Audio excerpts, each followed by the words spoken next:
नमस्कार साथियों, स्वागत है फिर से अपना यूट्यूब चैनल विजय ऑनलाइन क्लासेज में। आज हम सामाजिक विज्ञान का प्रैक्टिस सेट 2 लेकर आए हैं बिहार डीएलएड इंटर एग्जाम 2025 के लिए।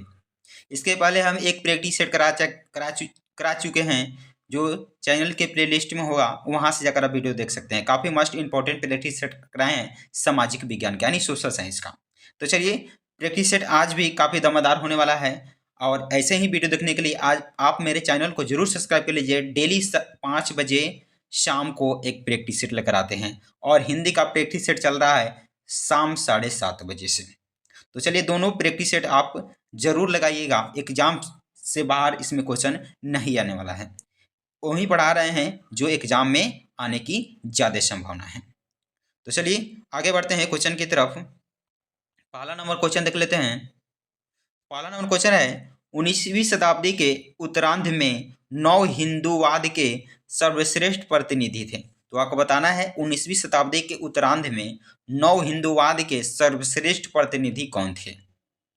तो ऑप्शन है रामकृष्ण परमहंस, की स्वामी विवेकानंद, की बंकिम चंद्र चटर्जी, की राजा राम मोहन राय। तो चलिए क्वेश्चन नंबर 1 का आंसर लगाइए फटाफट। ये क्या होने वाला है इस क्वेश्चन का राइट जवाब।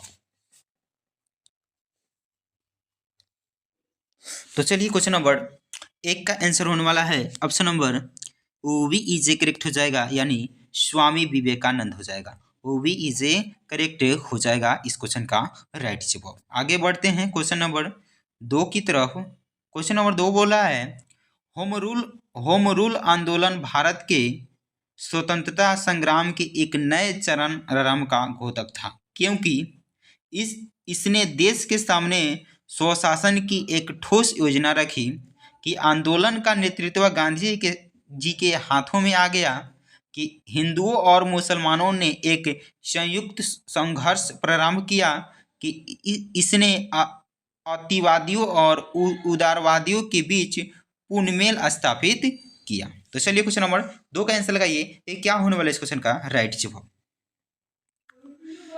तो चलिए क्वेश्चन नंबर 2 का आंसर होने वाला है ऑप्शन नंबर ए ई जे करेक्ट हो जाएगा, यानी इसने देश के सामने स्वशासन की एक ठोस योजना रखी।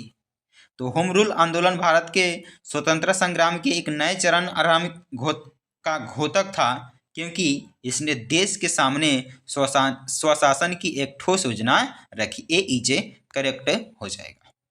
आगे बढ़ते हैं क्वेश्चन नंबर 3 की तरफ। क्वेश्चन नंबर 3 कह रहा है, गदर पार्टी की स्थापना किस वर्ष हुई। तो आपको बताना है गदर पार्टी की स्थापना किस वर्ष हुई। अगर वीडियो अच्छा लग रहा है तो वीडियो को लाइक शेयर कमेंट कर दीजिएगा और चैनल को जरूर सब्सक्राइब कर लीजिएगा। तो ऑप्शन है 1907 में, कि 1913 में, 1917 में, कि 1920 में। तो चलिए क्वेश्चन नंबर 3 का आंसर लगाइए आप लोग फटाफट, और अपना स्कोर बताइएगा 20 में से आपका स्कोर कितना आ रहा है। तो चलिए क्वेश्चन नंबर 3 का आंसर होने वाला है ऑप्शन नंबर ओवी इजे करेक्ट हो जाएगा, यानी 1913 में गदर पार्टी की स्थापना हुई। ओवी इजे करेक्ट हो जाएगा। आगे बढ़ते हैं क्वेश्चन नंबर 4 की तरफ। क्वेश्चन नंबर 4 कह रहा है, करो या मरो का नारा किससे संबंधित है। तो करो या मरो का नारा किसने दिया था। तो क्वेश्चन है लाला लाजपत राय ने, कि महात्मा गांधी ने, कि बाल गंगाधर तिलक ने, कि सुभाष चंद्र बोस ने। तो करो या मरो का नारा किसने दिया था, जल्दी से कमेंट कर बताइए। तो चलिए क्वेश्चन नंबर 4 का आंसर होने वाला है option number B is correct हो जाएगा, यानी महात्मा गांधी ने करो या मरो का नारा दिए थे। वी इज करेक्ट हो जाएगा। आगे बढ़ते हैं क्वेश्चन नंबर 5 की तरफ। क्वेश्चन नंबर 5 कह रहा है, नोआखली काल में महात्मा गांधी के सचिव कौन थे। तो नोआखली काल में महात्मा गांधी के सचिव कौन थे। तो ऑप्शन है निर्मल कुमार बोस, कि महादेव देसाई, कि प्यारे लाल, कि वल्लभ भाई पटेल। तो चलिए क्वेश्चन नंबर 5 का आंसर लगाइए।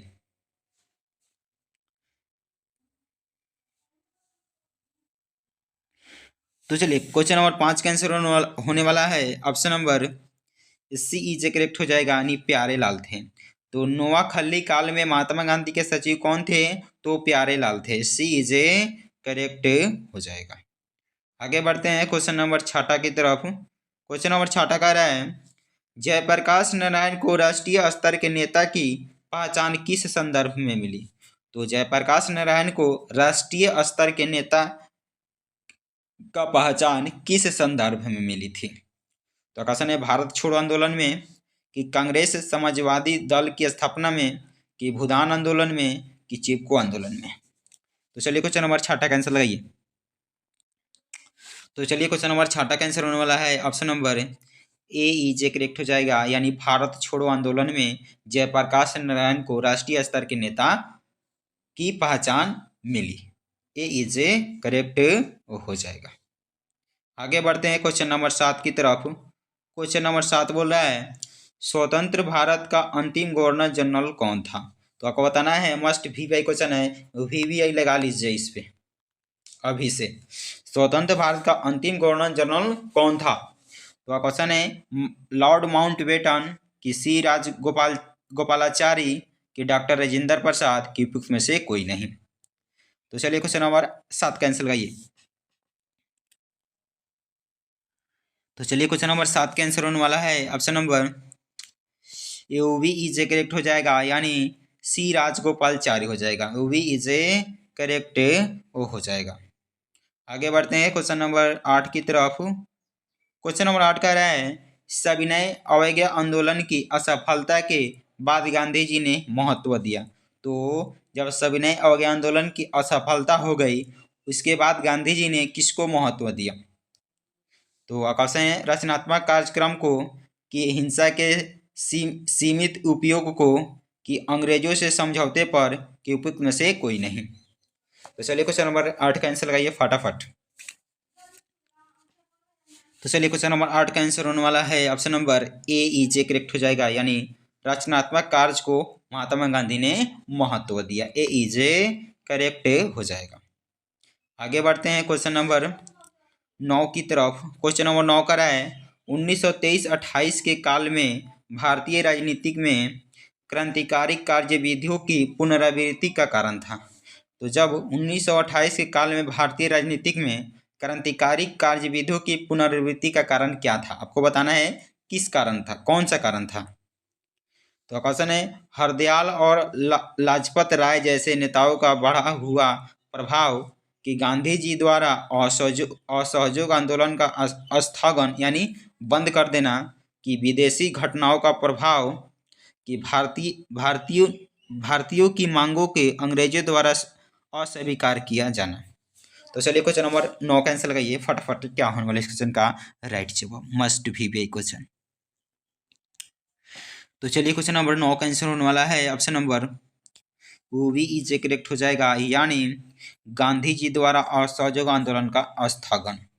वी इज करेक्ट हो जाएगा। आगे बढ़ते हैं क्वेश्चन नंबर 10 की तरफ। क्वेश्चन नंबर 10 कह रहा है 1857 का विद्रोह मुख्यतः किस कारण से असफल रहा?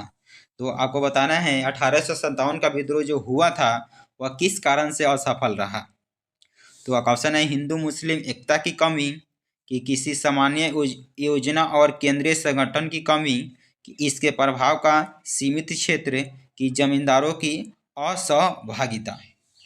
तो चलिए क्वेश्चन नंबर 10 कैंसिल लगाइए। तो चलिए क्वेश्चन नंबर 10 का आंसर होने वाला है option number B is correct हो जाएगा, यानी किसी सामान्य योजना और केंद्रीय संगठन की कमी हो जाएगा। वी इज करेक्ट हो जाएगा इस क्वेश्चन का राइट जवाब। आगे बढ़ते हैं क्वेश्चन नंबर 11 की तरफ। क्वेश्चन नंबर 11 कह रहा है 1857 के विद्रोह से बिहार का कौन सा भाग अप्रभावित रहा? तो दानापुर, कि पटना, कि आरा, कि मुजफ्फरपुर, कि मुंगेर। तो इसमें कौन कौन से जो जिला थे जो 1857 के विद्रोह से बिहार का कौन सा अप्रभावित रहा था? कौन कौन से जिला अप्रभावित रहा था? तो ऑप्शन है 4 एवं 5, कि केवल 5, कि केवल 4, कि 3, 4 एवं 5। तो चलिए क्वेश्चन नंबर 11 कैंसिल किए फटाफट। तो चलिए क्वेश्चन नंबर 11 का आंसर होने वाला है option number B is correct हो जाएगा, यानी केवल 5। केवल 5 में क्या है? जो मुंगेर है। जो मुंगेर जो क्या रहा था? अप्रभावित रहा था, उसमें यह भाग नहीं लिया था। जो दानापुर था वो लिया था, पटना, आरा और मुजफ्फरपुर। तो वी इज करेक्ट हो जाएगा इस क्वेश्चन का राइट जवाब। आगे बढ़ते हैं क्वेश्चन नंबर 12 की तरफ। क्वेश्चन नंबर 12 कह रहा है भारत छोड़ो आंदोलन से उत्पन्न दंगे किस क्षेत्र में सबसे अधिव्यापक रहे? तो बिहार, बंगाल, गुजरात की संयुक्त प्रांत। तो चलिए क्वेश्चन नंबर 12 का आंसर लगाइए। भारत छोड़ो आंदोलन से उत्पन्न दंगे किस क्षेत्र में सबसे अधिक व्यापक रहे? तो चलिए क्वेश्चन नंबर 12 का आंसर होने वाला है option number D is correct हो जाएगा, यानी 1 एवं 4 हो जाएगा, यानी बिहार एवं संयुक्त प्रांत हो जाएगा और डी इज करेक्ट हो जाएगा इस क्वेश्चन का राइट जवाब। आगे बढ़ते हैं क्वेश्चन नंबर 13 की तरफ। क्वेश्चन नंबर 13 कह रहा है निम्नलिखित में से किस सत्याग्रह आंदोलन में गांधी जी ने प्रत्यक्ष रूप से भाग नहीं लिया? तो किस आंदोलन में गांधी जी ने प्रत्यक्ष रूप से भाग नहीं लिए थे? तो ऑप्शन है राजकोट सत्याग्रह, कि खेड़ा सत्याग्रह, कि वाइको सत्याग्रह, कि असहयोग आंदोलन। तो चलिए क्वेश्चन नंबर 13 का आंसर लगाइए आप लोग, क्या होगा? गांधी जी ने किस आंदोलन में प्रत्यक्ष रूप से भाग नहीं लिए थे? मस्ट भी वही क्वेश्चन है। तो चलिए क्वेश्चन नंबर 13 का आंसर होने वाला है option number A C is correct हो जाएगा, यानी वाइकोम सत्याग्रह में गांधी जी प्रत्यक्ष रूप से भाग नहीं लिए थे। बाकी सब में क्या गांधी जी भाग लिए थे? राजकोट सत्याग्रह में भाग लिए थे, खेड़ा सत्याग्रह में भाग लिए थे और असहयोग आंदोलन में भी भाग लिए थे। तो इस क्वेश्चन का राइट जवाब हो जाएगा option number C is correct हो जाएगा। आगे बढ़ते हैं क्वेश्चन नंबर 14 की तरफ। क्वेश्चन नंबर 14 कह रहा है बारदौली सत्याग्रह का नेतृत्व किया। तो बारदौली सत्याग्रह का नेतृत्व किसने किया था? तो ऑप्शन है महात्मा गांधी, वल्लभ भाई पटेल, कि मोरारजी देसाई, कि डॉक्टर राजेंद्र प्रसाद। तो बारदौली सत्याग्रह का नेतृत्व किसने किया? 14 का आंसर लगाइए। तो चलिए क्वेश्चन नंबर 14 का आंसर होने वाला है option number B is correct हो जाएगा, यानी वल्लभ भाई पटेल ने बारदौली सत्याग्रह का नेतृत्व किया था। वी इज करेक्ट हो जाएगा। आगे बढ़ते हैं क्वेश्चन नंबर 15 की तरफ। क्वेश्चन नंबर 15 कह रहा है भारत छोड़ो प्रस्ताव पारित होने के बाद गांधी जी को कैद किया गया। जब भारत छोड़ो प्रस्ताव पारित होने के बाद गांधी जी को किस जेल में कैद किया गया? तो ऑप्शन है यरवादा जेल में, कि नैनी जेल में, कि अहमदनगर के किले में, कि आगा खान पैलेस में। तो चलिए क्वेश्चन नंबर 15 का आंसर लगाइए फटाफट, मस्ट VBI क्वेश्चन है। तो चलिए क्वेश्चन नंबर 15 का आंसर होने वाला है option number A D is correct हो जाएगा, यानी आगा खां पैलेस में महात्मा गांधी को कैद कर लिया गया। डी इज करेक्ट वो हो जाएगा। आगे बढ़ते हैं क्वेश्चन नंबर 16 की तरफ। क्वेश्चन नंबर 16 कह रहा है विश्व की कितनी प्रतिशत जनसंख्या भारत में रहती है? तो आपको बताना है विश्व की कितनी प्रतिशत जनसंख्या है जो भारत में रहती है। तो ऑप्शन है 17.59%, कि 18.24%, कि 15.59%, कि 0.18%। तो चलिए क्वेश्चन नंबर 16 का आंसर लगाइए आप लोग फटाफट। ऐसे ही डेली वीडियो देखने के लिए आप मेरे जरूर चैनल को सब्सक्राइब कर लीजिए। डेली शाम 5 बजे सामाजिक विज्ञान का प्रैक्टिस सेट चल रहा है और 7:30 बजे रात को हिंदी का प्रैक्टिस सेट चल रहा है। तो चलिए क्वेश्चन नंबर 16 का आंसर लगाइए। तो चलिए क्वेश्चन नंबर 16 का आंसर होने वाला है option number A is correct हो जाएगा, यानी 17.59% जनसंख्या भारत में रहती है। विश्व की कितनी प्रतिशत जनसंख्या भारत में रहती है? तो 17.59% लोग क्या रहता है? भारत में रहता है। वो भी is correct, sorry A is correct हो जाएगा इस क्वेश्चन का राइट जवाब। आगे बढ़ते हैं क्वेश्चन नंबर 17 की तरफ। क्वेश्चन नंबर 17 का रहा है भारत में कोयले का सर्वप्रमुख उत्पादक राज्य है।